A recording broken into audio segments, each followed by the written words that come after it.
Shalom libota la nzambe bana la nzambe o bokutame na ngambo wana oyo biso tolingi mingi o pebino bolingi biso mingi toye encore une fois de plus le lundi na émission na biso tangu ifone ezali ngai molinga mina bino évangéliste Maku comme habitude le lundi à 19h30 et toyaka liboso na bino pona kopesa oyo eza sango malamu eza maloba na nzambe.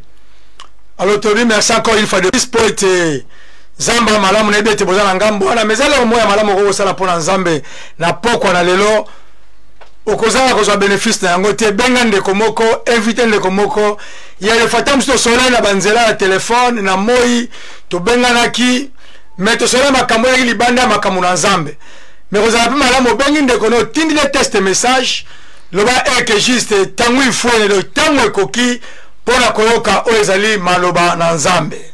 Alléluia.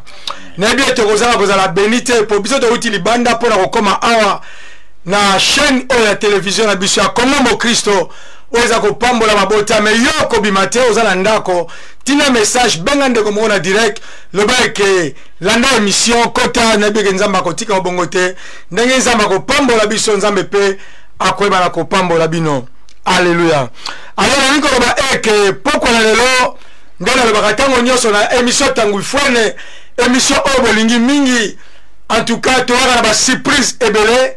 Lundi passé tozaki awa na mosala nzambe pasteur Emezola eroso temi moko ezaki maki toko makasi oyo pambola ki libota na nzambe temi ezalaki ete le secret du vrai bonheur.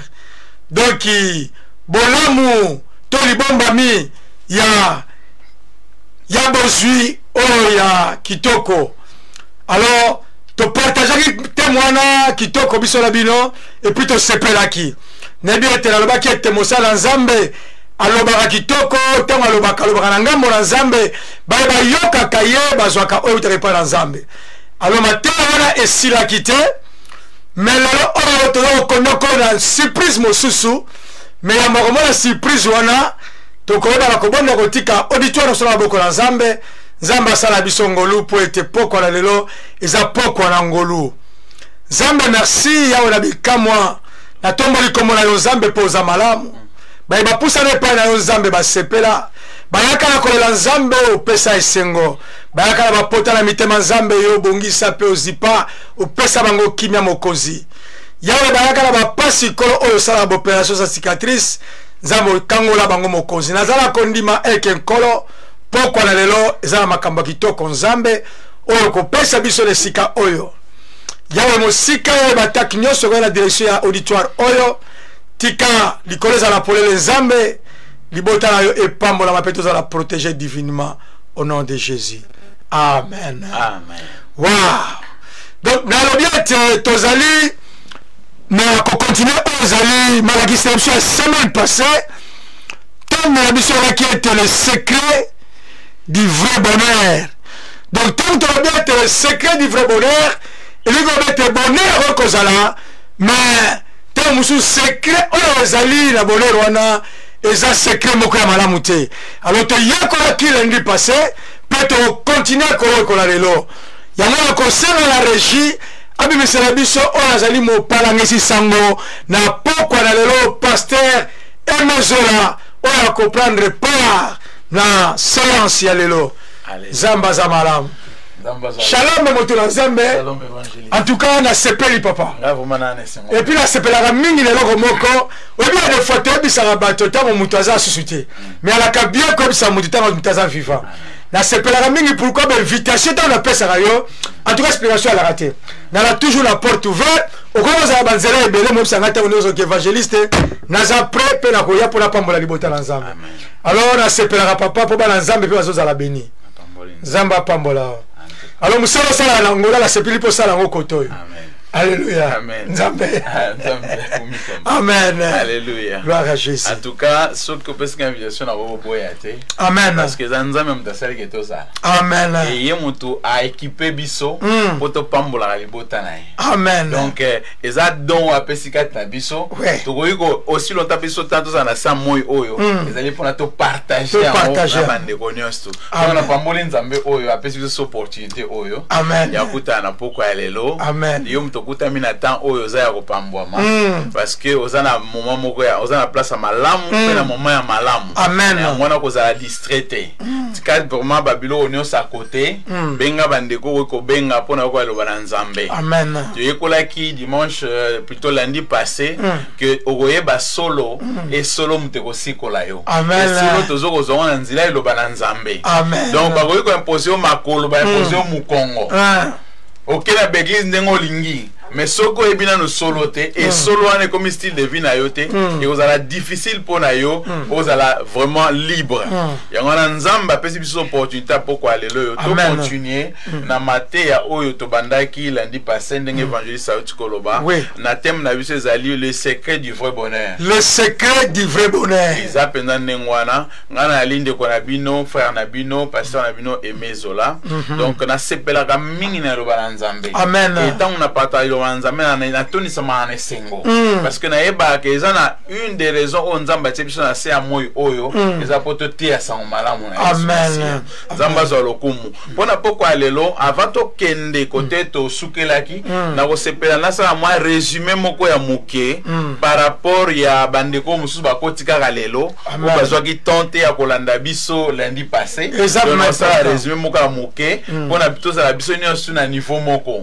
après to continuer place oyo to sukelaki pour une bonne départ et puis pour la compréhension moteur la même chose de lundi passé et ça likanisa malamu papa amen donc zolo bila sur le secret à vrai bonheur et na loba qui est secret à vrai bonheur eza état moko o ya satisfaction o ke mutu nyonso souhaitaka amen ata mutu azokende musala ata mutu azotanga suka neza kana besoin za la vrai bonheur donc épanouissement exemple na likamo munyo azoko convoiter yango munyo azoko aspirer azala yango donc exemple na lobaki ko faire partie ya plein ya nzambe pona moko na biso amen parce que nzambe ta créaki mokili na jardin d'Eden lelo ni asali biloko nyonso tout et ayeko créer mutu na suka amen pona ni po mutazange lokote po mutaza na kimia aza na sengo ya mona sai ke o nyuso mutakoza nango besoin à créer yango déjà ay ko tsane mutu na suka po azanga elokote donc but ya ke mutaza na sengo aza na vrai bonheur et vrai bonheur to lo blague avec tellement za munene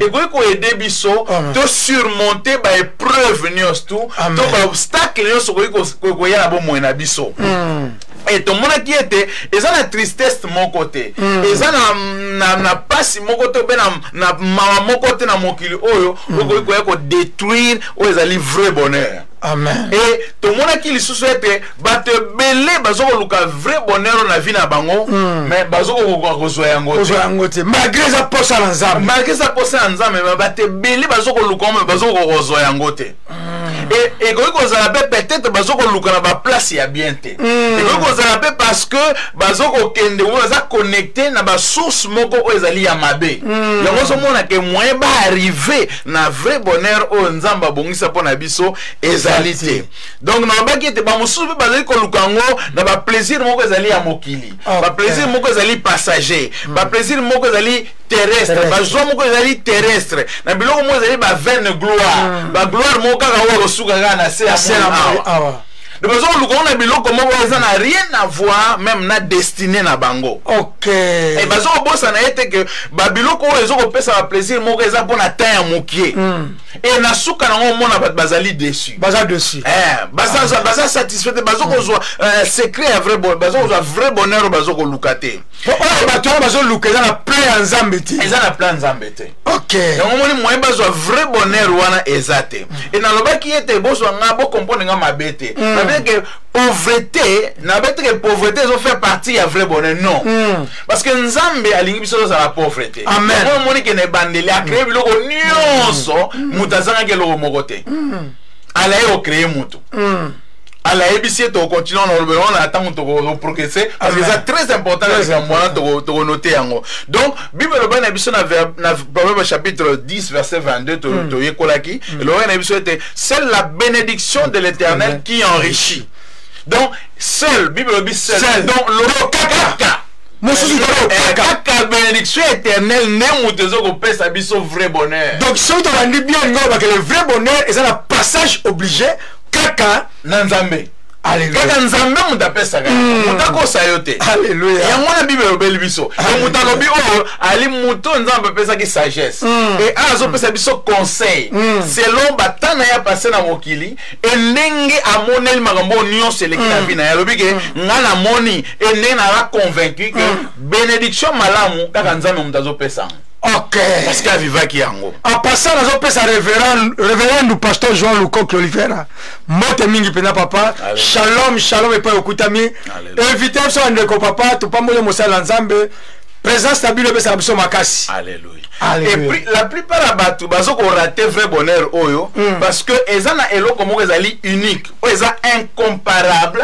Ezo ko tambula na vrai bonheur oyo nzamba pesi na mutu to benyango koyeba nzambe. Alléluia. Koyeba Yesu Masia. Ko bâtir relation moko na ye et ko appartenir na ye. Et ça biloko eza capital. Bate beli bazo kende à côté avec bonheur pourquoi parce que bazo ko raté premièrement ezali koyeba Seigneur, koyeba Yesu Masia, ko bâtir relation na ye et ko appartenir na ye. Et ça très capitalement bon azoloba et to développant avec le temps. Mais là c'est pas là mon nzambe zo fungula bien pas pour na nzambe bazwa. Donc ça veut dire que bâtir relation ana et ça va bâtir na dénomination mon côté. Et ça va bâtir na religion mon côté. Exactement. Mais qu'on bâtir na personnalité à Jésus. Relation en nzambe mais c'est très capital. En tout cas c'est madame go rappeler ngelo ko évangile le bel kango lundi passé que nzambe aza na ba dénomination te. Nzambe aza na religion te.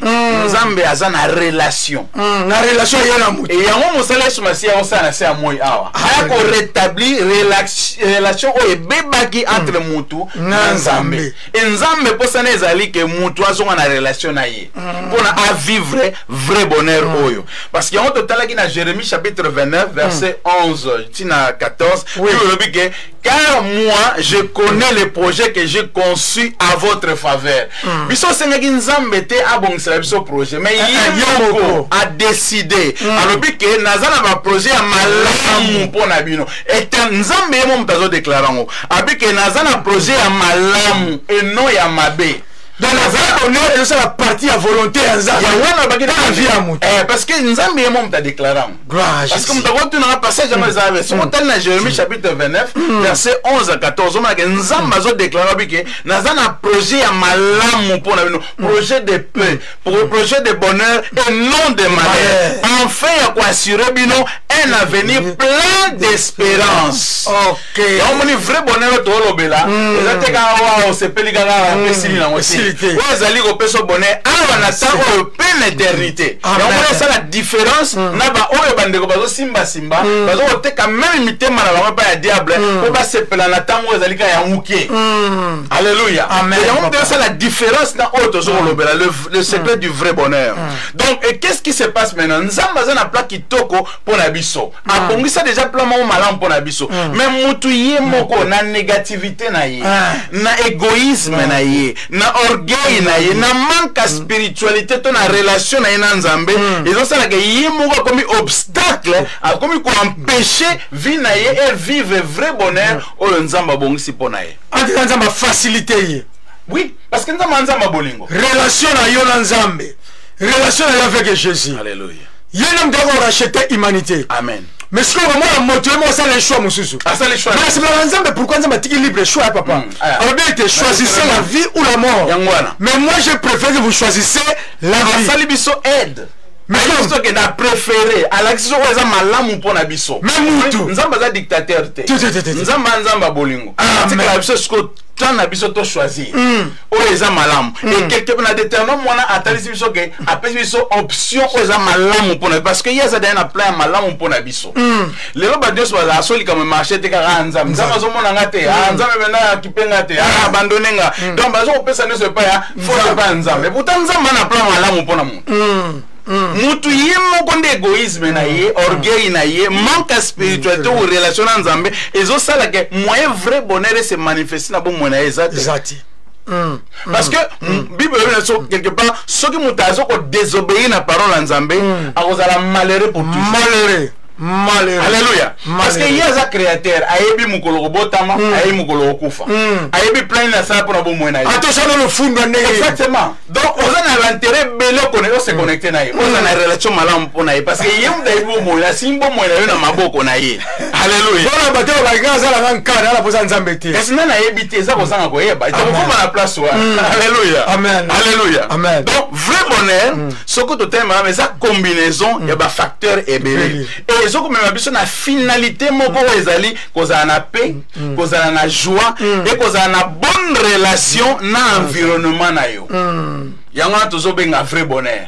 Donc oza na paix, oza na joie et oza na bonne attente aux relations na environnement na yo. Mon ensemble est que toucher le mot est très important. Mon Christ après la résurrection. Tant que moi ça va disciple nous on te livre nos richesses. Ah je vous donne ma paix. N'est pas comme le monde la donne. Donc je veux dire que la paix, na mona bato bana mbongo papa, maza na kimia. Ana kimia. Ana mbongo belé. Alors la raté. Donc on a bouté pas na eza comme journée. De fois qui m'a fait le place moko boy parce que condition va passer li yango. Yango la paix azape na pete. Mais ce que je veux mutane ngona siko doki, bato ba voici parce que mona moto la nginda za na mbongo belé. Déjà on faut bonheur. C'est clair. Des hôtels isabiso, on a pourquoi les autres maté hôtels ça sauter ba une vraie décision. Oui. Et c'est très très capital en matière. Et tout le monde est que si vous avez pété, vous avez joie, vous avez bonne attente, na prochaine na environnement et c'est difficile de vivre vrai bonheur. Na go décrire en temps on continue sur l'avance. C'est très très important. Très important. Autre ça la révision, ou bien un résumé na autre ça pour pas capter le message lundi passé. Alors donc et na courant avec nos courants enseignement oyo to ko étudier exigence il y a vrai bonheur. Amen. Biloko oyo ko empêcher biso to vivre vrai bonheur na batitude oyo to ko adopter pour to vivre le vrai bonheur. Et il y a liboso to lobaki que eza base, eza fondement, ezali le salut. La nouvelle naissance. Nouvelle naissance. Être sauvé. Eza très capital. Ouais, eza exigence de base. Donc on ko vivre jamais vrai bonheur oyo nzamba bongisi pona biso soki oyambi Yesu Masiate. OK. Le liboso ezali oza la sauver ozi obota mayasika na lingala tobenga et pour information rien que le sali oza la né de nouveau ils ont déjà package mobimba oza ma bongisa pona tant la prospérité tant la bonne santé la intelligence la ça na kati on to benga za fondement passage obligé. Et on ça l'appelle différence na biso na bato aza ya mokili. OK. C'est important. Donc moto ça va passer la passage obligé était à nouvelle naissance, doit facile à redétecter. Et clairement. Et en plus, ils ont posé accès à la côte à la famille Yanzambe. Parce que tu bota magabatu Yanzambe, mais tu bota magabana Yanzambe. Tant tu aimes bien ce matin, tu côté na famille Yanzambe, tu comme ban Yanzambe et tu hérité maintenant au union son Nzambe a bongi sa pona biso. Na moyen ya nouvelle naissance. Dans la Bible, dans Jean 1:12.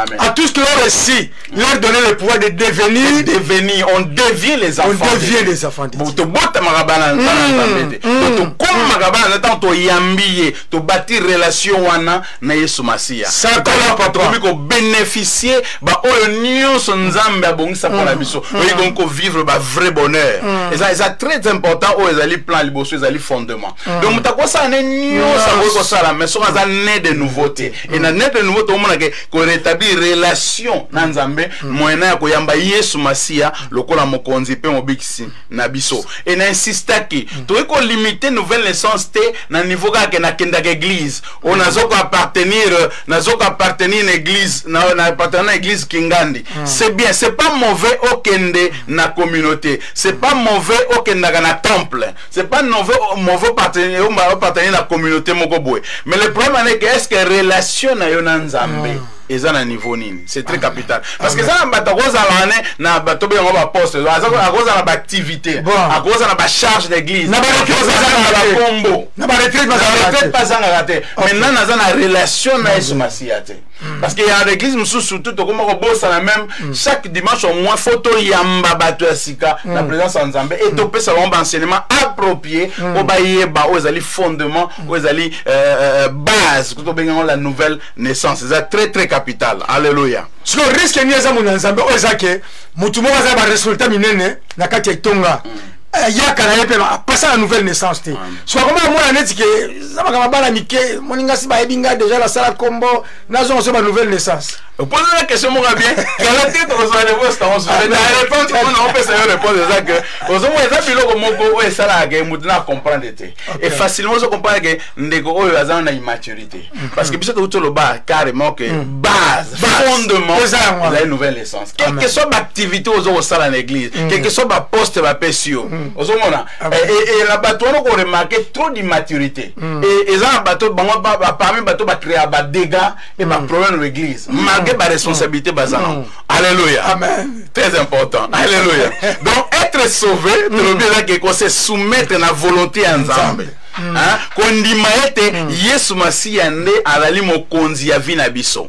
Ndenge Paul alobi ke ce n'est pas moi qui vis mais c'est Christ qui vit en moi. Donc Paul a comprendre que vie nanga eza sous dirigé par nanga te. Yesu Masiya nde muta komiko diriger bo mwenanga. Kala na no diriger nga moko na bo ba chrétien. Mais tant on a comprendre la kute na Yesu Masiya na bâtir relation apesi nga principe au royaume et que yé muta komiko kambanga. Amen. Na suka ya vie en tout cas, j'ai combattu le bon combat. J'ai achevé ma course. À comprendre, donc, tant qu'il y a bien ce matin à bâtir ce matin, à comprendre sans si existence n'a rien à moi. Amen. Donc, on est dans la yeke, à table d'oiseau bois cahier, à table d'oiseau qu'on pèse à honneur. Makambu nde makambu. Ou bien Antoine nde makambu. Yangote. À comprendre les relations dans Yesu Masiya. Et tant à comprendre nango, yanga ko lobana souka c'est le résumé vina lobi que j'ai combattu le bon combat. Avec des gens qui facilité, mais na combattre vrai combat ou epesi sens ya Nzamba tenga na se ya moi oyo et na memo tina souka et Nzamba opesa nga corona nga ezoko zelanga na tango na souka. Alléluia. Alors Matthieu on la Paul na état oya comme ko la kolobalete ezanga soute mais en kolo azakat na ngai so bato baso mona ba mona reflet mamo ya Jésus. Exactement parce que style de vie na changé parce que zo la que transformation salamikat na et se manifester maintenant à l'extérieur. Il y a une signification de nouvelle naissance. Nouvelle naissance c'est dans mutatikali kaka yewana zote nozo mona ya ngwana mais style de vie na changé.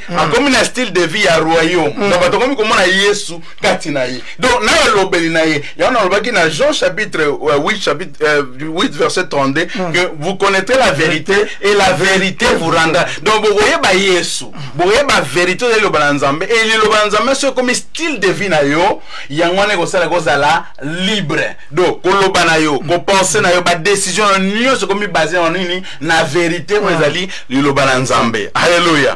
Et ça très très capital, il faut te noter yango. Et poser Nzambe, poser Nzambe zaki mutu nyonso azala sauver. Amen. Poser Nzambe. Poser Nzambe zaki mutu nyonso azala sauver akoma mwana na ye akota ay ba vérité ay ba solo poser Nzambe zande mwana. Donc Nzambe za na distinction te.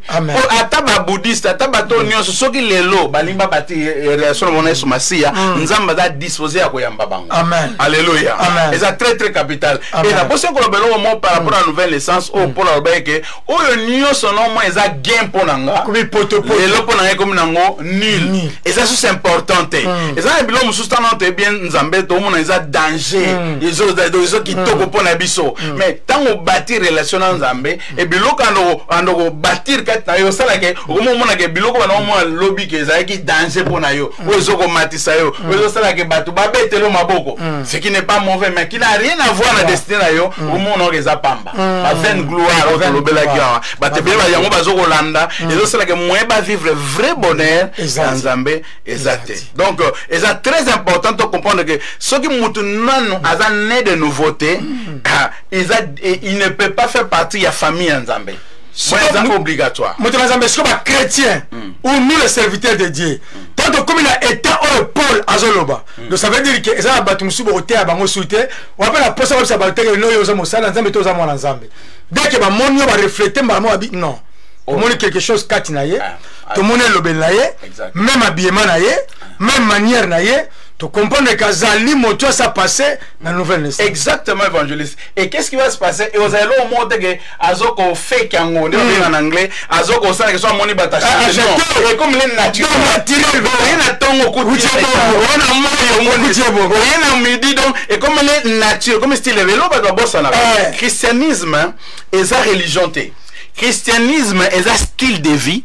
Oh Yesu Masi a l'acceptation assez à moi oyo ndenge to ko vivre pour que ça la différence mon vie oya kina ya mona la taki nzoto alati nzoto pour l'acceptation na nzoto oyo na se na moi oyo ko vivre boye et abimia la saint sauf à réussir mission na et alors que ba on so bakanga minanga bazana possibilité capacité ya ko vivre vie wana ya ko ça la distinction na ba wa mokili na ba oyo ba yambi Yesu Masi la solo amen alléluia donc ça a besoin de fake mamuté ba la que soit mon pasteur au moins mais la boque né abombi tant que c'est sapia même la cigarette me passe bien au monde asibia on a comprendre asibia ba kaka la boque on a une nouvelle naissance il y a quand c'est ça mon tout et ça relation donc ça la il a la Chine vient à changer exactement ça marié ma comme les chinois exactement mais dans la relation avec personnel à Jésus donc changement la prière on oublie le côté partout nous avons même maillé il y a la relation là nous avons même identité royaume et ça très important parce que tant on a mieux ce massif au continent royaume au comme qu'on vive le corps à montagne à royaume mais le lingue à royaume mais c'est très important mambo toujours l'évangéliste et puis étant Boliwana c'est ça qui nous a ramené force dans la vie chrétienne exactement absence il y a vie ils ont ma faiblesse mais oui il y a quand tu soutiens avec l'église locale Yesu Masi est un modèle là biso ninga vivre na c'est à moyo ninga biso botolanda amen et tant que tu Yesu Masi et ton limi modèle na ye à kotambolela et yé mutazo kamba biso et cela doit se refléter na bon amen. Alléluia. Amen. Et dans Jean chapitre 3, tout le monde qui verset 1 à 2, Jean chapitre 3, Jean chapitre 3, verset 1. Jean 3 Jean plutôt 3 Jean chapitre 1 verset 2 tout le monde que l'apôtre Jean va montrer capital bien aimé je souhaite que tu prospères à tous égards et sois en bonne santé comme prospère l'état de ton âme. Alléluia. Comme prospère l'état de ton âme. Cela veut dire quoi? État et âme n'a prospéré. Donc, te refléter domaine sur la bonne monnaie. Donc, relation dans l'âme, ça peut malamba. Ou etikali et aux alrois matabis. Matabis, c'est ça. Alléluia. Et dans le bas qui est passage, les années qu'on a cherché premièrement le royaume et le reste, on peut savoir le matabis. Donc, yo en Rolanda, mais yango te en Rolanda. Et tant que Rolanda yo, on a la capacité de bagano et ben malade. Exactement. Donc, nous sommes à trouver les vrais bonnets. C'est vrai. Yesu Masi. Ça veut dire que parce que nous avons besoin avant senga sigo alléluia par exemple moi c'est pour un mingi nzamboyo bana Israël ba passer 40 ans dans désert ba changer sapato te ba changer lamba te ko na ba sapato na milamba na bon miracle ça c'est alléluia sigo Yesu Masi ko ba biso ba on so wala na ba sala miracle na ko le ga kutunga amen mais jusque là na yebi na muta sel mena ko le ga Yesu Masi mais avec que dans la possibilité possibilité zali aux hommes dans relation c'est très capital pour bâtir relation avec Yesu Masi donc délivrance na biso et ya tant to bâtir relation avec Yesu Masi et que ça li que repentance na biso et que ça la que masumu na biso et limbisami et to komi peto liboso na Yesu Masi. Alléluia. Bande kolanga bokutami na ligne net ndeko na ngai Marthe Kaseka. Na bete bebe ngapso batu bo inviter biso bo partager message o ndeko na ngai Baros Armina na sepeli makamba bozo koma mingi nzamba pa mboso na bakete na mission tangu ifone to waka tangu nyoso na basala nzambe o bazako marcher ba mote bazako ba solo afin que libota na nzambe eko akobika. Alors na bete tango za kaina yo ba enseignement bozako koma tango tika la moko vandi o gogola na ona media ou on tala ngo yo moko na nzela d'écriture za kokoma na bete ba moko za très important o zo biki sabiso o bete so mutabile frère bonheur même ndoki o banga été mais c'est clair et net c'est ça et ça mawa pour porter le vrai bonheur bien ok je vous ai donné le pouvoir parce que avant je on vous a connecté exactement naïe So, comment tu peux choisir les démons sans les connecter à la source? On va passer à la nouvelle naissance. Mon toit, je vais un démon, a eu une identité. Et ce que tu bien, a eu une définition de nouvelle naissance. Parce que nouvelle naissance, c'est un paquet. Oh yes, ma si a bon si pour la biso. Ba o ba yambiye. Donc là on a la silence ba bige bozo silence la full complacive paquet nango. Union so aneza yo. Alléluia. Donc ça la capacité wa ko tolo ba tam ko musu ndama permettre biso. Ya va pas la question mu ke pour moi sur aussi ça. On a besoin te kutu. O ben la pasteur na minuit ko ya ko bonde pour amwana. Yo ko lo la ne so na nguya. Au télémétrie bango wana ndiko bondela pona bango et ma miracle se manifeste. C'est très important. Amen. Alléluia. Donc ba on nyonso ba lingi ko yamba Yesu Masiya te lokola mokonzi pe mobikisi na bango ba eza difficile ba vivre vrai bonheur. Amen. Eza difficile parce que ça base ezali liboso faut ko yamba Yesu lokola mokonzi pe mobikisi. Et tout mona yi que exigence monsieur ezali na Jean chapitre 15 à partir verset 1 tina sorry verset 7. Tout mona ki Bible bina so que je suis le vrai sceptre. Et mon père est le vigneron. Et tout sarment qui est en moi, qui ne porte pas de fruits, il le retranche. Yes, ma sœur Zolbaneni. Ba o nyoso ba yaminga ba kangamina nga baza censé ba porter ba fruit. Parce que rosa stérile te so kangamina Yesu Masiya. Non. Donc il faut porter ba fruit. En d'autres termes de il faut coller. Faut coller. Faut grandir parce que pour ça nous mérite que de gloire en gloire. Alité ba tika nga ba bébé. Oh, le milligata. Ba mono ça fait 15 ans. O lo ba on obisa fait 15 ans dans le Seigneur, 20 ans dans le Seigneur. Mais question qui est bon, tu regardes nouvelle naissance nous a difficulté à expliquer. Et yo moko besoin refléter te vie o yo ndimi ke eza vie ya solo. Amen. Yango lobi ke ba o nyonso ba porter ba fruit na sani na ko retrancher bon. Mais on va porter ba fruit na sani na ko prendre soin na ba on ba sani ni ba kola lisusu on ko sa nzambe. Ba kola lisusu pour ba vivre vrai bonheur. On a bongisa pour na bon. C'est très capital. Et alobi na verset 3 que déjà vous êtes purs à cause de la parole que je vous ai annoncée. Parole ya nzambe eza na nguya. Parole ya nzambe eza na nguya biki vous avez déjà pur na parole oyo na pesibino on a annoncé bino demeurez en moi et je demeurerai en vous. Au moins et l'on insisté abi demeurez en moi et je donc bisoto banani ko se connecter na ye et en ça nini ya ko connecter na biso. Comme le sarment ne peut de lui-même porter des fruits s'il ne demeure attaché au cep. Ainsi vous ne le pouvez non plus si vous ne demeurez en moi. Verset 5 abi je suis le cep, vous êtes le sarment, celui qui demeure en moi et en qui je demeure porte beaucoup de fruits. Car sans moi, vous ne pouvez rien. En d'autres termes, sans moi, jamais vous ne vivre vrai bonheur. Et puis, vous savez l'autre. Vous savez l'autre. Donc, on t'a donné à yo. On a simbi. Mais simbi te. Parce que ça y est, si on a été, on ça là, et l'autre côté. C'est très important. Déception est lieu. C'est ça. Pour bien personne quelque part, papa le sur la psaume 127 si quelqu'un bâtit la maison, que Dieu n'est pas bâti, ça veut dire que cette maison-là est nulle. Et c'est très important. Si Dieu ne bâtit pas, et Moutoum t'a bâti, et le Kwanda est un fondement.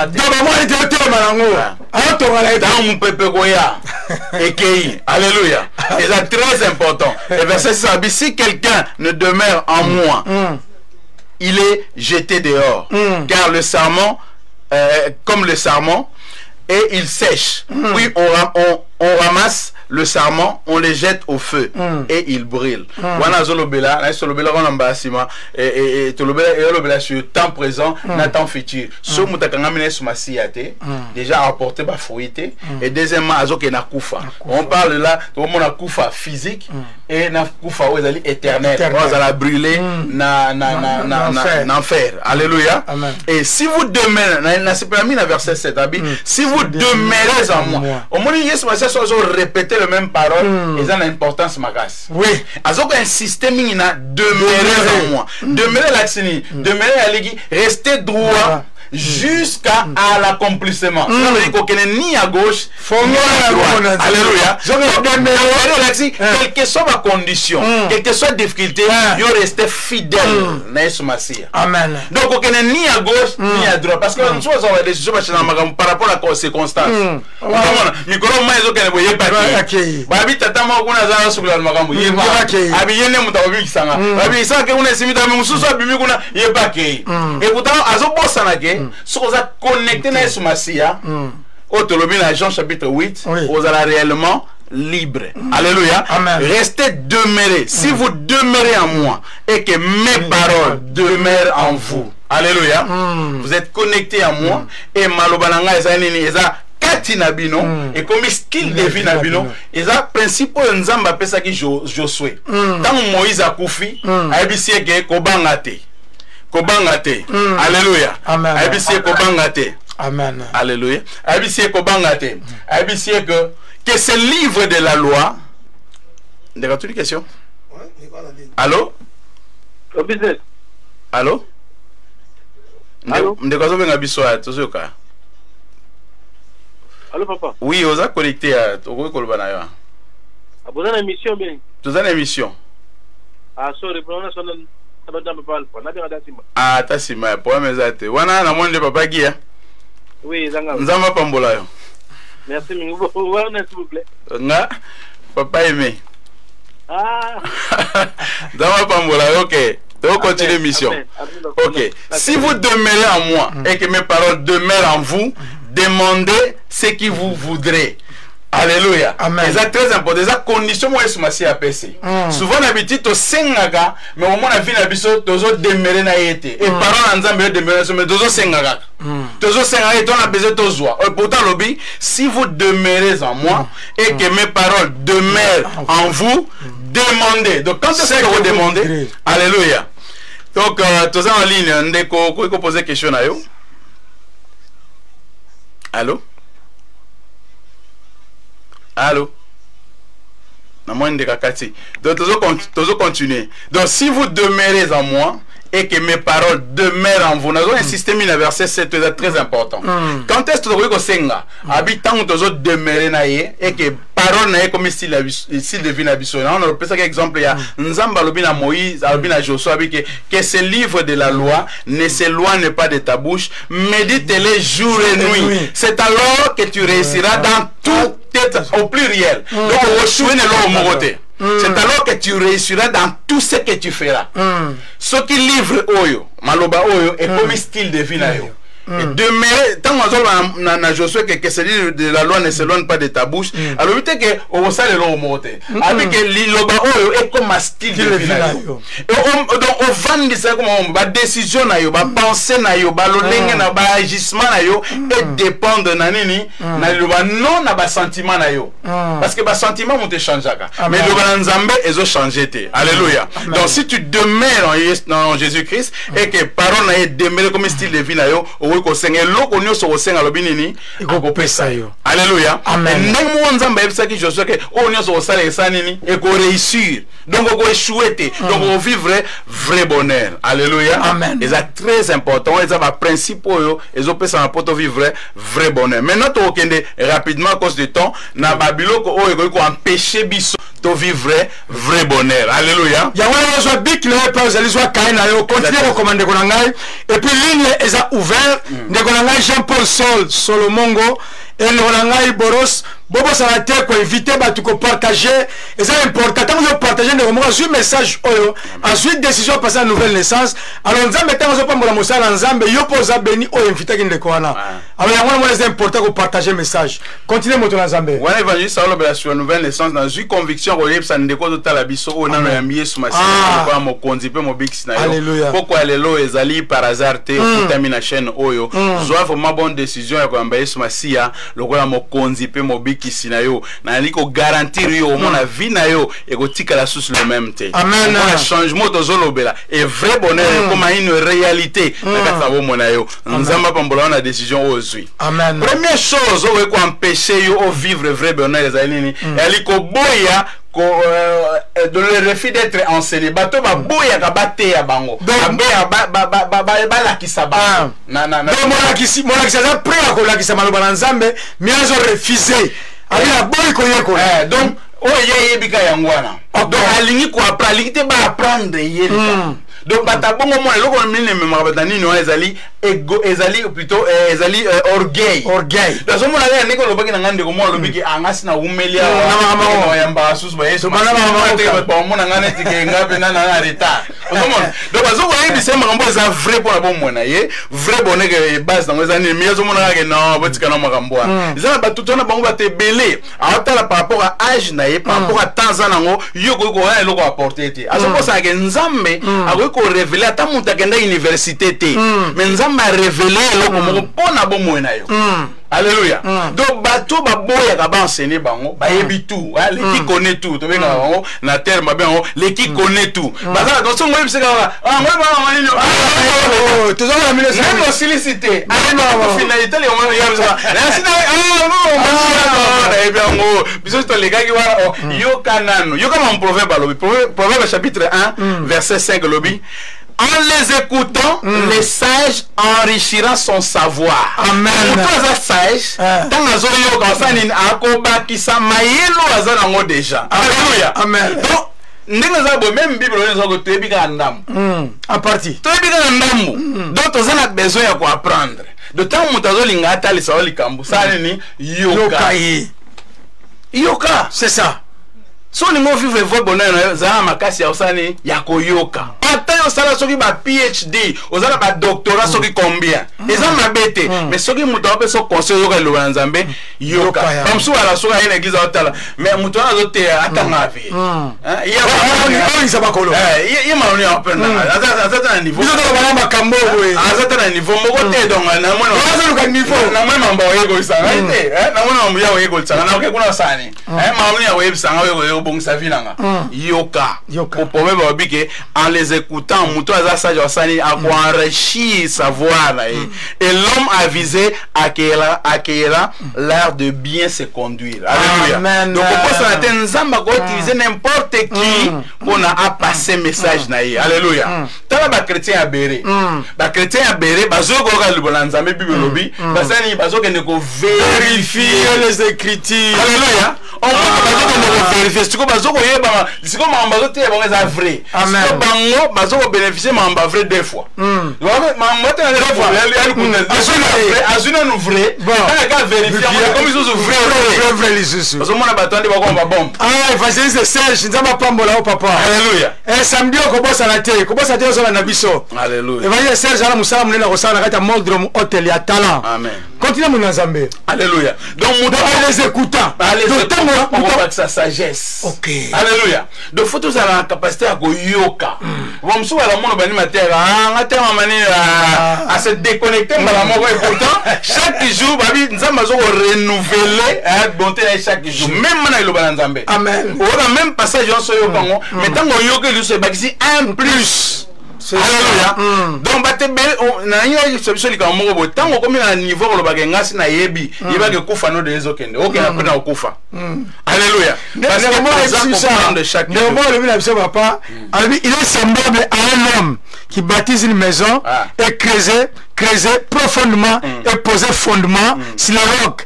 Une inondation peut venir et le torrent jette contre elle la maison, mais la maison subsistera. Exactement. À combien l'humilité précède la gloire. L'humilité précède la gloire. Oui, on a besoin d'humilité, quelle que soit connaissance d'Abisso. À ce niveau d'Abisso, quel que soit le leader de Kamba, faut ça aller au yoka. Et puis, c'est pas la défaut des leaders rebelles. Oui.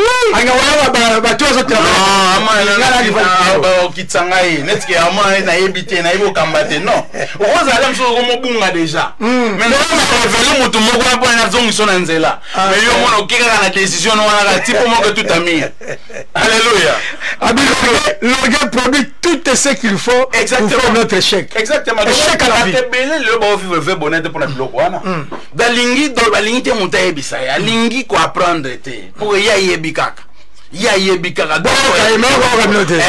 donc c'est grave et ça la biloko ko empêcher yo au vivre n'est-ce pas le vrai bonheur. Alléluia. Au moins comme que tant que le homme soki na yebaki et pourtant soki na yebaki wana soko la oyokaki ou appliquer comme ndeko comme na soki na yebaki te. Alléluia. Parce que manka ko que c'est comme soki na yebaki ndeko ngane ko ta lobaki ne yango vraiment nga penza. Tant que on déjà au connaître déjà biloko belé belé. Yo ba la politique metia ba kambalio te bonheur. On ne pas ça avant à dire kilo. Posons à ce comme le problème. Pour qui te va parler comme le problème. Pour parler à femme. Tu vois le blanc caractère. Alléluia. Alléluia. Tous on continue na biloko ou empêcher yo pour vivre le vrai bonheur. Alléluia. Continue mon Nzambe. Donc deuxième mélodie on va fréquentation à mauvaise compagnie. Ok. Yamabe. Alléluia. Et c'est très important. Les gens qui lundi évangéliste au Bénin que nous avons été à Boé, Bamso au Ben Soté, Bamso au Lingaote. Mais il y a une chose déjà lundi la chose que Yesu Massi a dit sur Balingake. Et ça y problème n'a été. Pourquoi il y a une mission, un objectif. Et il y a la vérité. Il faut être la grande vérité. Et il y a des fois ça plaisir et pas abattu. Vous voyez que soit c'est le plaisir et pas abattu. Mission n'a pas simultané. Parce qu'il faut y avoir dans mon kilo. On ça la bien. On ça m'a pas doit déguiser. On ignore. Les agents na groupe moi on va salir bien. Donc on lingolinga de l'autre. On a 100% dans mon kilo. On a jamais 100%. Parce que nous qui a ça moi agir 100% té ils ont un groupe à big dans la faux pour ta na Belzéboul pour ta Salibo et ça n'est moi donc fréquentation de mauvaise compagnie et que ça nini et qu'on empêcher au vivre le vrai bonheur. Bible lobby dans 1 Corinthiens chapitre 15 verset 33 lobby nini ne vous y trompez pas, le mauvaise compagnie corrompt les bonnes mœurs. Alléluia. Amen. Attends mon lit mon so pana nini mais so tambola na bateau azama benzinga nzinga na bazana bateau yo bazama mute yeba ke ba nini ba ko corrompre ola na nzela na bango papa place on a la raison et là maman ya mwasia oza mwasi na bango mina na sekela libala abaki était moto za marié une femme mariée moment ba compagnie na ye ba mina ye ba balate ba divorcer ba bala ba linga mutu ba ko libala te voilà. Vous savez papa Bible est clair. Mais ce que maman a un père de libala na ye pour na millier wana. Mais clair, Bible est clair, Bible so zo na ba compagnie ma be, ba sani ba ko corrompre yo. Papa ba bi kala mare fufu te pour la. Mais jusqu'à maintenant on va le fou na 12h, na 18h à ce moment l'autre. Donc ba oyena ba anti-valeur et ça que ba valeur oza nango au père grango la gage moko lo ba ke yebisa ngo fréquentaka na ko yebisa yo oza nani. Alléluia. Amen. Yebisa ngo fréquentaka nani et na ko yebisa yo oza nani. Donc là tu vas yo za te mais là ba onyo yebisa ngo fréquentaka banani ngana ko yebisa yo oza nani. Alléluia. Et c'est très capital, très capital. Et Proverbe chapitre 13, verset 20, et le bien que si tu vas avec les sages, tu deviendras sage. Alléluia. Alléluia. Amen. Et si tu fréquentes le sot, tu auras des ennuis. C'est ça, vous l'avez. Alléluia. Aussi problème na poko, aussi problème na butu. Ça va matin babi ala ba ta wala na ite. Et clairement, mais si on muto, to ba muto ça ba te ba Bible ba la Bible muto. Na ça passage clair. Pour nga ta on na Nzambe na ba preuve à l'appui. Na nga Bible mo na ngo vanta bo be nga so apaya nga nga mu pa ete Bible zo be nga ba te Nzambe te ba nani? Bazoba. Babi, si tu vas avec le sage, tu deviendras sage. On me donne sa conseil d'aller Salomon.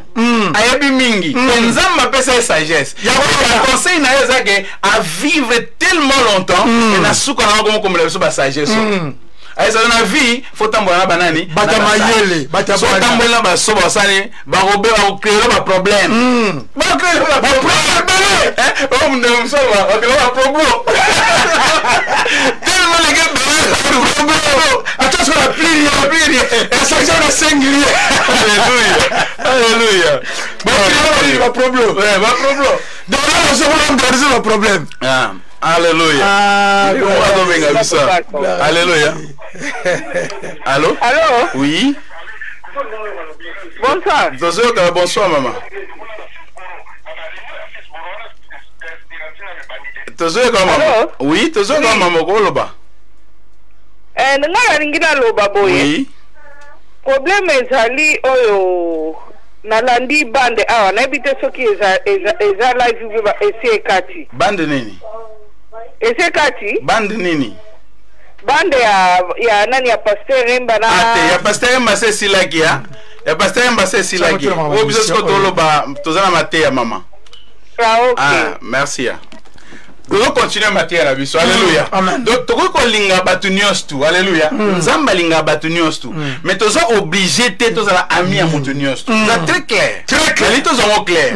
Toko ko linga batu nyos tu. Parce que nzambe a ça l'exception te. Et biso betangi bana nzambe to linga batu nyos tu. Mais toza obligé te toza la ami à tout le monde. Bref, ane Yesu ye moko apona ki ba disciple. Avec na ba foule les olanda. Mais aponi ba disciple. Et parmi ba disciple elle pour la prier bazalika ka trois Jean, Jacques na Pierre. Alléluia. Amen. On a matala montana que na 12 te. On a 3. Vous comprenez? Et ça va principe mon capital. Et talaka Yesu Masia yemoko po abenga ba disciple ba mi azoki no autant. Ils ont sikola boza suba serviteur ko ba minanga. Alléluia. On va quitter examiner bango. C'est bango bien. Et ça traite son lingo vivre vrai bonheur. Aux obligés tous à la mi à tout le monde. Il faut ça la choix na yo.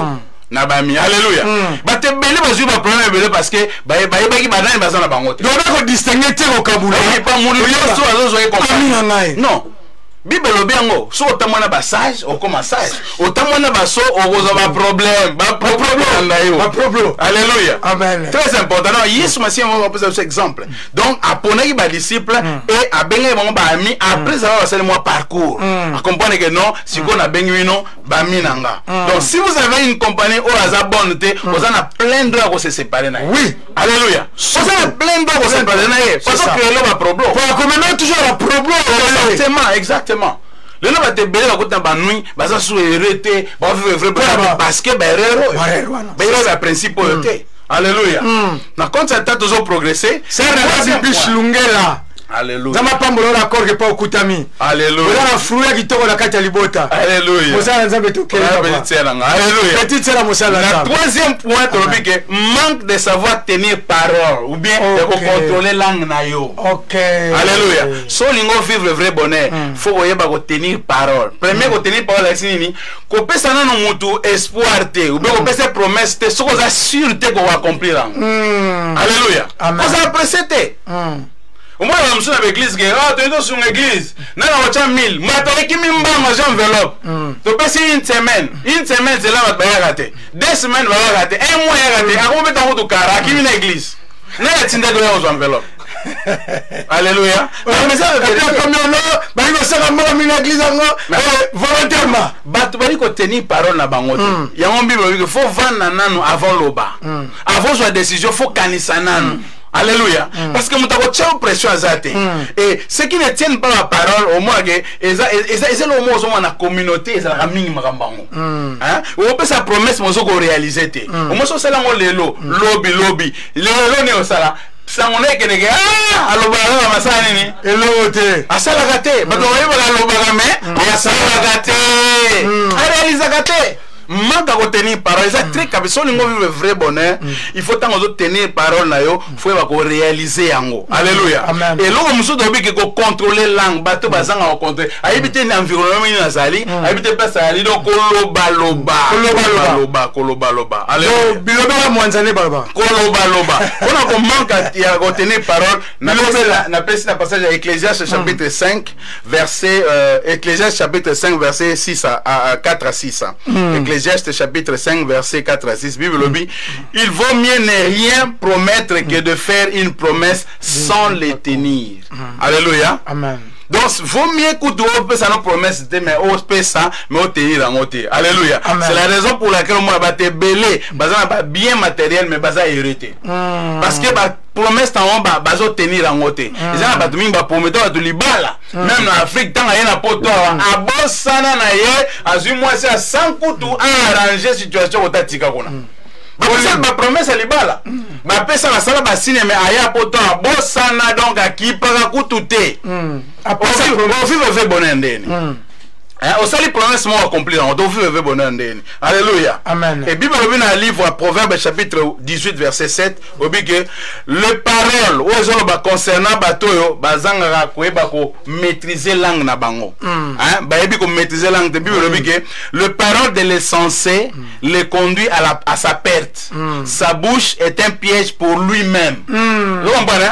Maloba moto yebi ko prendre soin monoko na ete sa nini et me magaye na kufa. Et me magaye na liwa. Et monoko na esa nini eza piège pona yemoko. Alléluia. Donc langue eza mal contrôlée et ça comme na perte. Et eza piège pona bisomoko. Donc ils ont empêché biso to vivre vrai bonheur. Alléluia. Et ça ma place muso obligé to loba. Os obligé. Alléluia. Bien qu'on va obligé to loba, on va te belé baza connait na Saint-Esprit. So ça connait na Saint-Esprit. Au moins Saint-Esprit ko yebiso ke ndenge za boye. Awa olobate. Awa olobate. Awa vana yo. Vana yo. Ete so lobe za soba non. Ete so ni silence oyebite non. Et ça en place muso ko fa non nien. Olobi na yo pété. Et ça un problème. Alléluia. Donc faut tenir balang na biso et te ba ko se protéger. Parce que li comme ko obimisa boye sans le savoir et et baby si même na réputation na. Bible le bien ko ke na perte na yo. Et ko ke na mamno so bâtissement ça bien. Et ko li comme moi que et baby si maramunio. Alléluia. Et Proverbe chapitre 10 verset 19 le dit que celui qui parle beaucoup ne manque pas de péché. Et ça la Bible. Pour la Bible mingi. Muto lo baka mingi abzanga kate ko sala masumu. Parce que tellement de comme sans contrôle et ça ligue au bani même que ça là masumu. Mais celui qui retire ses lèvres, qui parle peu, est un homme prudent et sage. Alléluia. Et bien oui papa, même moto aliboma. Ça va na ye calme, ça va na terminer ba ça. On prendre comme message. Amen. Donc ça veut dire contrôle de la langue est très important. Oui, calme, silence et ça arme moi ba to ba sage. En plus un sage au monde na rapita wela kolobate. Alors zena yoka ayoki au monde pe tant ko lobo mona zo ma parole mona sage na sagesse mbalamo. Alléluia. Et Proverbe chapitre 18 verset 21, toujours notant lobi la mort et la vie sont au pouvoir de la langue. Alléluia. Amen. C'est très important. Celui qui aime parler doit en accepter les conséquences. Alléluia. Muto linga ko loba face à ni andi ma ba conséquences nango parce que pouvoir les anini na langue na biso. Azomona. Bate be so ba ko réaliser bo mono mona ba pour me belo zo parce que vous avez na frein te do benga ba do ba sans frein. Sans frein ba. Alléluia. Très capital. Si nous vivre le vrai bonheur, il faut tala biloko. Et c'est très important. Et si nous allons garder notre bouche, nous garderons notre âme. Alléluia. Amen. Et si nous réussirons dans tous les domaines et nous jurons du vrai bonheur que le Seigneur a réservé pour Nabiso. Alléluia. Nous sommes regarder la langue Nabiso et ça nini toko garder la âme Nabiso. Et au sein de la se réjouir na onyo so yesu masia abongisi pour Nabiso. Et avant dernier point nini ko refuser ko développer ba talent o nzamba pesa biso. Alléluia.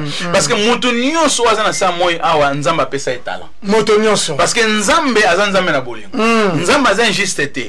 Mutu nyonso nzambe apesa talent. Donc soko refuser ko développer ba talent o nzamba pesa esa nini moyo vivre vrai bonheur o nzamba bongisa pona yozate. Donc tout le monde a un talent que Dieu a mis en lui. Il faut le mettre en action. Tant nzambe a créé qui Adam a ebisaki na Genèse chapitre 1 verset 18, soyez féconds et multipliez, remplissez la terre. Souvent tant de terre en passage oyo to sukanga na limite que non to tondi sa mokili. Et pourtant tant nzamba ba sur multiplier et c'est que na domaine ko tondi sa te ou bien ko botate. Et c'est na domaine que to multiplier ba don, ba capacité à chakat na biso to fructifier ngo, to komisa ngo na état moko ya ko maximiser yango. Amen.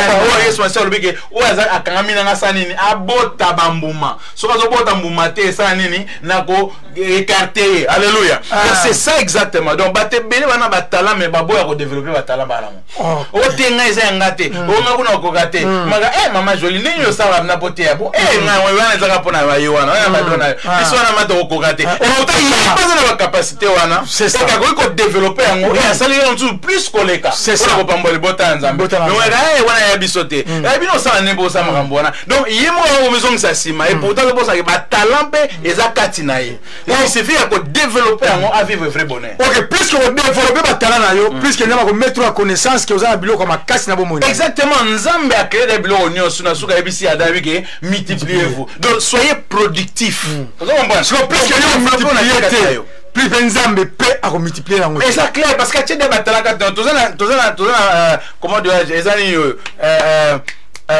ni ne talent parabole à talent oui abe pesi moko musomi bare ale baye atuna bango yo sani na moko la kunela sambe ngala kunela sambe mais pesa ko kundate ba pesa ko développer yango abi na ozongo na pesa ni na pesa mutu aza active mutu aza productif le bato ba jaloux parce que ayebite ba do ezakati na ye yo éviter mutuana oyo azoko développer à comprendre que nzamba tsa talaka tanga sa nini na développer yango siko mo tango otala tela zo de moto fa la simbikisia fa la kota na franc-maçon voilà ça alors mo beto lo masolo et pourtant on comprend les paroles de Dieu ça nini au développer parce que nzamba o ça tana talent mo nzamba bi ko na capacité de développer puis on comprend on développer au monde que vrai bonheur et comme ko se manifester na bon mona alléluia yango to bino ko na chose na t'arrêter pour développer ma talent. Exactement. Il y a autre PC mission tangu il faut amen. De là c'est juste que tangu coquille. Donc yo tchana munoko na yo ba que tangu coquille au tellement. D'abord so yo bi yesu moko ya mana yesu te. Le roi mo konzi pe mo biki c'est ça occasion moko kitoko pe mala mo bi lobi ne abordez pas d'écouter seulement. Comme mais c'est quand yo kater va passer les maisons la raison on est pour pour parler yango. Non, bi lobi que si tu attends ma voix aujourd'hui, alors bi lobi te bi lolo so so maloba ngono. Maison te pas ngai alors au kanga motema na yo te pesa motema pas na Nzambe oyebi ete comment ete les attard même aux hommes autour yebali makasi c'est un problème côté c'est un problème arranger relation na yo na Nzambe parce que yo refuser passage obligé à la nouvelle naissance on subir le logo côté donc Nzamba za malamu mingi Nzambe continue papa amen papa c'est na 10 minutes pour que na faire la conclusion à la mission na biso mais là on a yebi ete ba na Nzambe boza béni makasi ngambo na za béni Nzambe na za trop béni Nzambe za loko naza béni alléluia donc tu comprends que Nzamba lingi to sani to tcha en œuvre ba capacité ba talent ou à déposer kat na biso to fan sango kaka boyete bana ko tala saint esprit na lo babazo convaincre to tsoka ayo za bien na loko boza bien na loko bana ko développer yo au monde ndengo vivre vrai bonheur alléluia donc il faut te mettre en sous na service en Nzamba batele surtout en église na biso lelo na poto mingi mo mona mutana ba capacité mayena komane mondima ben ngo ba doit bien ngo mondima dimanche on n'est pas Nzamba mondima dimanche à Zalagate aya vani na ba vani mazana ba capacité ko sunga musala et avancer on a vani na ya côté pa kenae mais ba dogo Nzamba tekat na ezoko fonctionner te ndeko na zo epso na poko alelo Nzamba zo lo ba na poko alelo banda ko activer ba o Nzamba tekat na ba talent Nzamba ke pour avancement royaume na ye parce que ko tout na yo pour na ba dona oyo a déposer kati na yo alléluia c'est très important et sous na bête la sous c'était na mbota li badon Nzamba tambe sous badon pour avancer musana ye to ko chambongo liboso te ba te bele lo mo sa pa beta guitare pas ça nini mba moko u faut pesa ngabo par air mais non sala musala Nzambe et Nzambe na wasani ni akopambola yo parce que ça Nzambe mutape sur dona pratique la pele nyonga moto te papa il y a pesa dona pesa ke logo et logo to ça d'abord fele alléluia ya on est obligé à continuer à Nzambe papa alléluia to ça obligé alléluia et là monsieur ça que batwa développer à dompter et ça que batba évoluer ça et ça que ce qu'on a un objectif clair te la vie na yo même la vie spirituelle batba go manipuler facilement alléluia batba manipuler facilement donc il faut yeba oni Nzamba tsakati na yo pour osala manipuler te et point ya suka ozo permettre biso to que na presque na clôturer message na biso il y a le secret du vrai bonheur zali manque à pardon et ça que batte belé moi va vivre vrai bonheur exact alléluia sur le tel temps souka le mon a un comme makas et on moni Yesu Masia Nathan azolo bla sur le temps de la fin dans Matthieu chapitre 24 verset 12 a dit que tellement iniquité comme makas et comme mata et au sala que batte bel amour et gozali susu te tant amour eza te sani un mutu kozwa place et refroidir et likama mukeka mwa mutakangami nango siliki même na kata ba communauté na biso au moins ale musu ba créer ba groupe groupe on a groupe ba sola te groupe on a groupe ba yoka te ozomona mambo takute koma kilo pona pesa pona eloko moko leka akanyango na motema aliko pardonner sœur na été aliko pardonner frère na été mais ba dozo ba ketozo tozo adorer nzambe ouais ça ba blague ça ko saka na nzambe au vivre vrai bonheur ndene on vivre en été oza conscient au mona ke lem so mona ke ndeko pena zo ya boye na couloir tellement au pardonner le ngo devio kima pour pesa na mbote te oui c'est ça alléluia et puis c'est très dangereux pourquoi Bible sont clair papa dans Matthieu chapitre 6 Bible a dit que Christ est mort dans la session prière ba disciple a dit que non si vous ne pardonnez pas votre Père qui est aussi il vous pardonnera jamais au moins nous devons pardonner mais il passe tout le temps à prier et ça insensé voilà Bible on pas insensé. Alors, bien que plus même si quand tu viens pour donner ton offrande, on va comprendre la pomme au sol en disant que les bossos c'est bien, mais tant on remember, on comprend que Nazana les camarades de qu'on a aimé, d'abord qu'on pardonner, de ça va dire des postes en offrande, qui n'est pas arrangé. Alléluia. Pour offrande, oui, pour offrande comme un parfait vrai bon, il y a sur le malam. Il y a parfait du vrai bonheur. Du parfait, il y a bon bonheur. Donc il faut tika yango. Aucun quoi arranger. Tant on doit arranger pour si né au européen. Alléluia. Et tant on va sur adoration. Les autres se limiter qu'à un bon côté. Et tant on tombe dans ma boko pour adorer Nzambe. Alléluia. Donc on se rend compte que né na tombe dans ma boko. Na na ndeko kuna ndeko monga kaka d'église. Donc on a raté. Tika ma boko na yo. Kana que Let's go never continue. Donc il y a un bon ça. Na bateau ce qu'on a dans royaume on comprend il est possible à ça. Sur la bateau dans royaume tu vas là que vraiment qu'il l'orgueil ou bien l'orgueil va dire ça avant il n'a pas alors qui pété il pas là ça yoka sanin langa yanga bina wala kisaye yoka sanin yoka saye nani ngala ko bandelete na banela et pourtant na royaume ezake même il y a ndo sala guerre ozana tout plein droit ya ko retrouver ndeko na pose on se sentir que antongana ndeko na ko ya zone kete beke yemu da sala yo mabe mais yo ko kende pour ça nini ozo relation donc sa relation alléluia. C'est vrai. On regarde la chose, c'est la bloc de espèce à remplir. Mais oui, mais tu peux faire bonheur pour la bonne. À quelle hypocrisie qu'on a gâté. Ce qu'on a gâté, c'est temple na biso. C'est grave. Et ça, c'est terrible. Bah, donc, c'est pardonné. Au moins, le pasteur a pardonné, collaborateur. Pour la moi, crête, mon gars, les gars qui vont à la cangue, les gars, on appelle à votre chance, on m'a théâtre au théâtre. Pour théâtre, le moment, il y a tout ça qui se peut aller. À ce qu'on a bombé, on a 6 mois, on a soutenu. Quand on a pardon, 6 mois, mais non, au théâtre. Tu peux là. 6 mois, mais c'est normal. Solo la naïe. Solo mon que tu sais que solo la frère. C'est beau, c'est un pardon pour avancer. C'est pas le royaume. Tout ça, on va passer. Pas passager. Alléluia. Tout ça va passer ensemble. Ça commence vivre. Mais ça pas battu musuba la kati église bibi na non. Mais quand on a cela moi ngati mukona kokufa. Mais ça prétend ko ta royaume mais azo boya ko pardonner bi ah yepe ngati liwa. Azo c'est le royaume ba za bongo ba ozala. C'est ça le vrai problème. Déjà, on a une immaturité et tu me mets dans le sens que tu as un cimetière ou tu as un pasteur ou tu as un sol sabiso, tu as un penza, tu as un attends,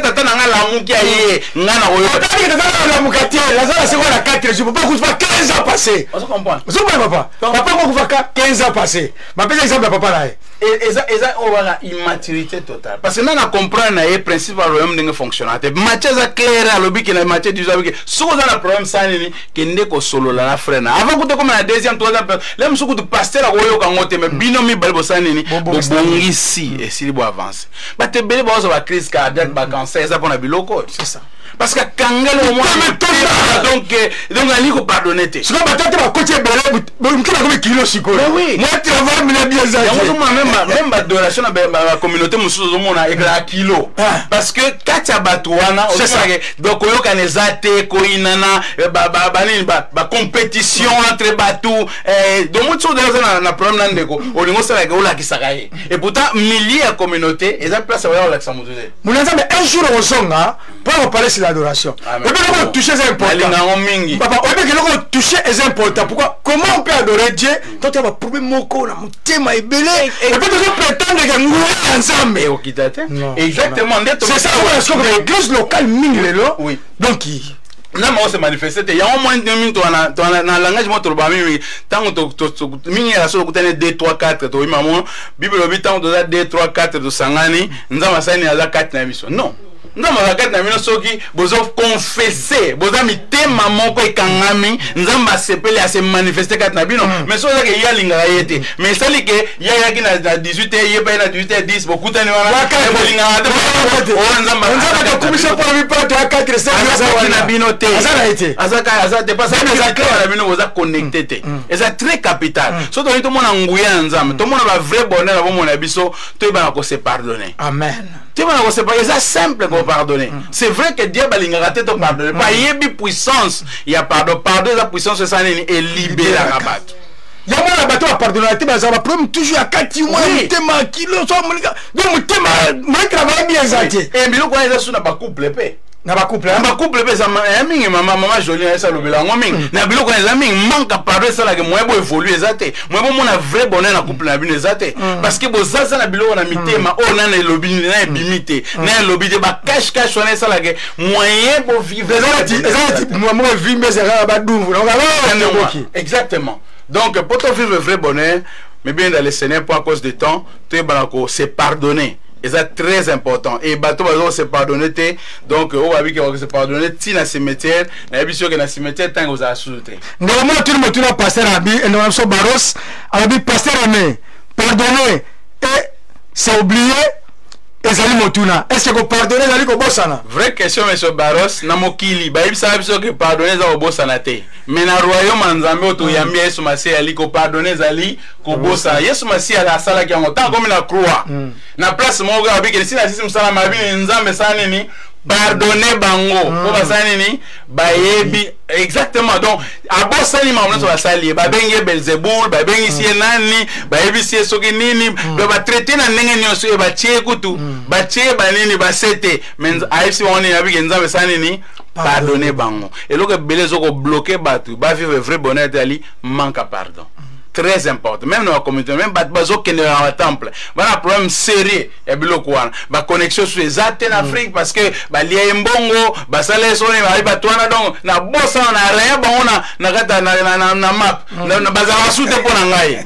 Frère nazo biso bazali benga bango tuna bango santé pesa bango mbote et ko tsunga yo parce que biloko nyonso to mona ko tikala na donc yo tikala na limbisa bango libérer bango pour poser la libérer et nzamba opambola yo mona vrai bonheur nzambe et on se manifester na bon moyen yo et pour nous clôturer on peut s'abiso devoir les aller dans Matthieu chapitre 5 verset 3 à 11 on nous ça dans ndaku tant on attend la méditation soit temps ya ko méditer na livre à Matthieu chapitre 5 verset 3 à 11. Ils ont très bas conseil mot capital ou ils ont exigence ou bien attitude de pour vivre vrai bonheur. Donc le secret vrai bonheur et ça c'est d'avoir un cœur bien disposé et une attitude spirituelle positive. Ils ont très capital. Et le vrai bonheur ils ont dépendre na o ni yo comprendre le bananzambe na o zo kotia na misala.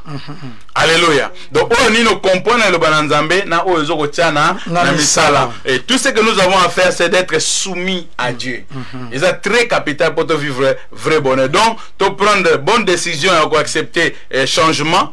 Tu accepter d'être enseigné par Nabat Moussousou.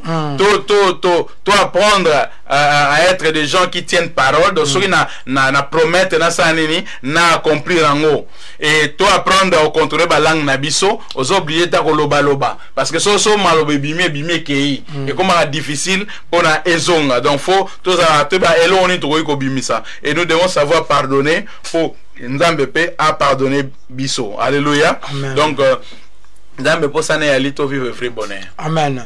La question sur que hier ali était le pardon est un commandement. Abi pasteur mais c'est un commandement mais c'est difficile.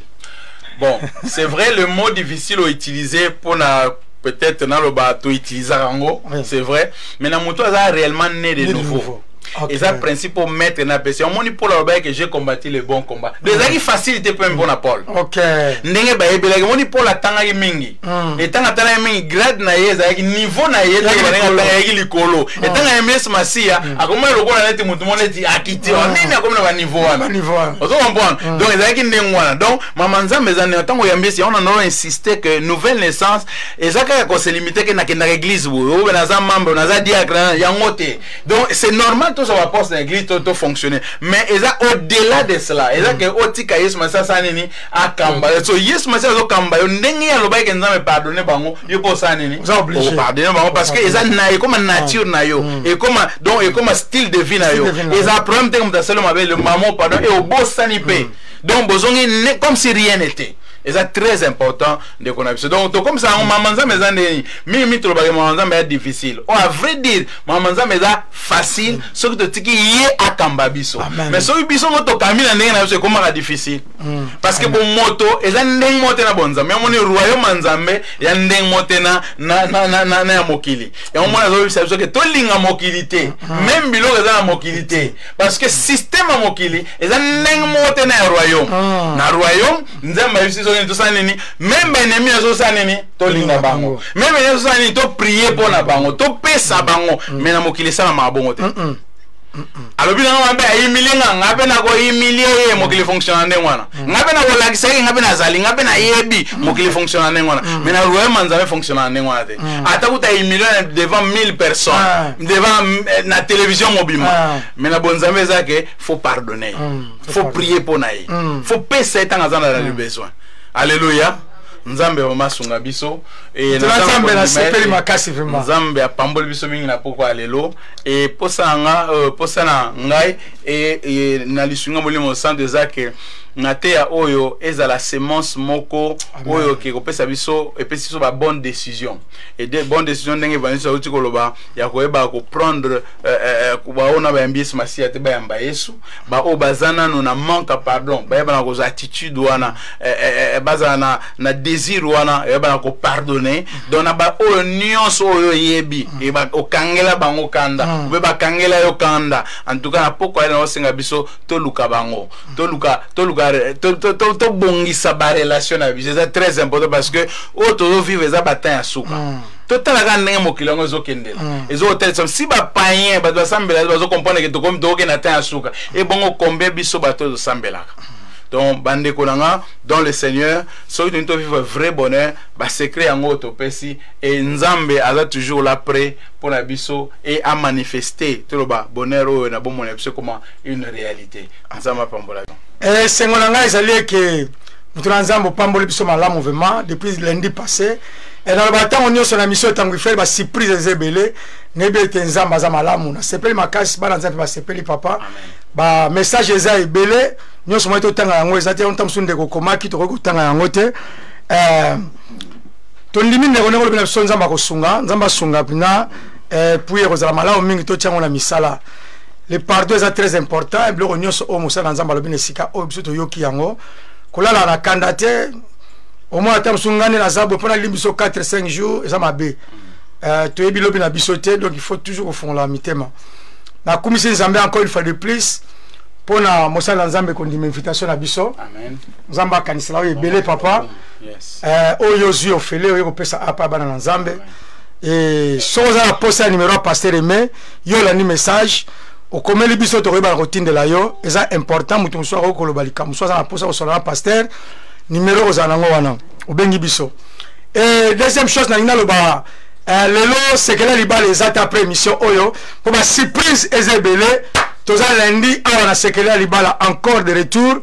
Et Kozanga Vate, Kobandaka, Kolanda biso à partir de 19h30 à 20h30, émission Tanguifone, 21h au 20h30 à 22h, c'est que là, Yalibala. Donc, nous avons en tout cas, tous les sengomakas, ma surprise, Ezali Ebele. Bandeko, Bandi biso, une message en passant. Tous les événements qu'on a fait une semaine Oyo, na hôtel Modrom, il y a Modrom Hôtel Yatala, l'évangéliste Serge.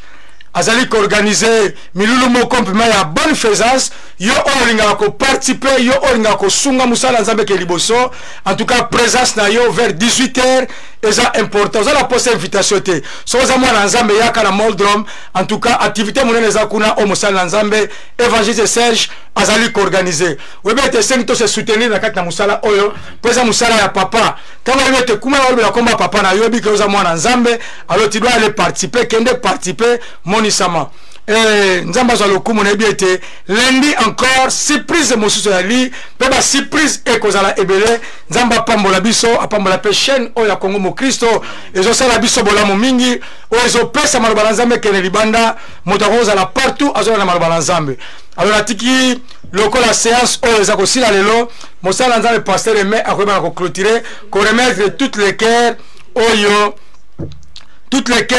elandi biso toutes les cœurs olandi biso et que nzambe a disposé mitema na bango ba tia maloba ona musala bete ko préparer un message à boy ça coûte cher ça prend du temps j'aurai tant molai pour la bongisa makambo oyo ça demande aussi de prières de sacrifices de temps de zoyo kango to mesala ka te no na yo kakina ngai yango na kana ngai yango no eza za mama za papa za mwana so père na yo na matea oyo so poza na posa o pesa so témoignage comment papa ngazi muta kanda melanza matea ona yoki na mikitisi anga pe za mosala nzambe mais na na te mingi nebi comment ezeli kolo mais na comprendre que non faut la quitter l'humilité presser la gloire dans la monique makambo lobies donc ça veut dire qu'il y a pesa so ba encouragement. Alors on a bien que c'est que là libala lelo ezalité toza de retour lundi alors mosala nzamba ko bondela pona ko sala clôture ya séance o nous me balé to tikolobela to kanzamba za malamu amen to pamboli nzambe na ndenge asili ko permettre biso to faire passer message na ye na peuple na ye yangwana to glorifier kombo na ye tendre père to kumisio to netolio parce que vous allez malamu yo oyebani ko banda na biso pozali ko sukisa na biso yo otie maloba kati mitema na biso po ba toyebana ko partager yango na mabota na biso nzambe nzana ko ndima ete loba oyo ekwei na mabele malamu pe ko bota mbuma na vie ya moko na biso nzambe merci na ba oyo bazwi ba bonne décision ya ko yamba yo lokola mokonzi pe mobikisi na bango tika eta parti ya lelobo mo na bango eza lisusu ndenge eza yaki lobité e ba expérimenter nguya na yo na bomo na bango nzambe na tiki moko na moko oyo apesi tan na ye nzambe ya koyoka loba na yo na maboko na yo nzambe yo ebi ba posta na bango oyiba problème na bango oyiba situation na bango yo zali le pourvoyeur tika te bana ko pouvoir na besoin na bango o ezali matériel physique ainsi que spirituel nzambe bana ko zanga eloko te tika te croissance et se manifester na bomo na bango bana ko expérimenter nguya na yo na libota na bango na oyo nyonso bazali ko sala parce que bazali ko obéir na oyo ezali loba na nzambe na nguya na telemeli nguya nyonso oyo incrédulité nguya nyonso oyo na ba oubli kat na bomo na biso na kombo na Yesu ekene musika ezala nul et non aveni tikete humilité etonda kati na biso tikete molimo na ko pardonner et umela kati na biso tikete capacité ko développer ba talent et umela kati na moko na biso nzambe tondimi ete poko ya lelo ezaki poko ya mapamboli pona biso ainsi que mabota na biso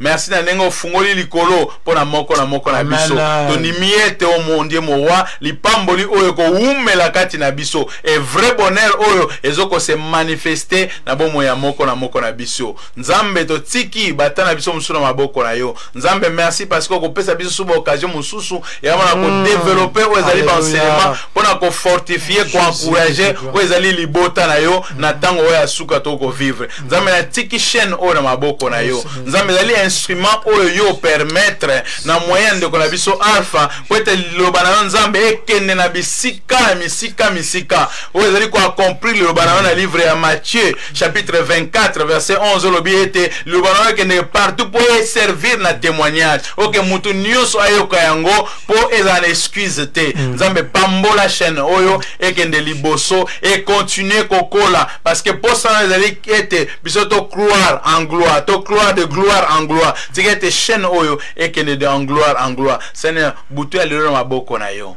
natiki frère nanga évangéliste Maku na libota na mona boko na yebana ko batela bango yebana ko sunga bango nzambe continuer opesa o makasi inspiration ba continuer na musala na yo na musala kitoko bali ko sala nzambe continuer ko sunga bango nzambe oyo nyonso moyini satana na bebisi yango na kombo na Yesu nzambe natiki buto ya maboko na yo yebana ko batela biso yebana ko sunga biso cher Saint-Esprit o to ko kolobate le kana na ko lobela biso le kana na ko convaincre biso le kana na ko manifester nguya na yo na bomo ya moko na biso na tondio na kumisio poto zali malamu na kombo na Yesu na lobi bongo amen amen nzamba zalo kom merci.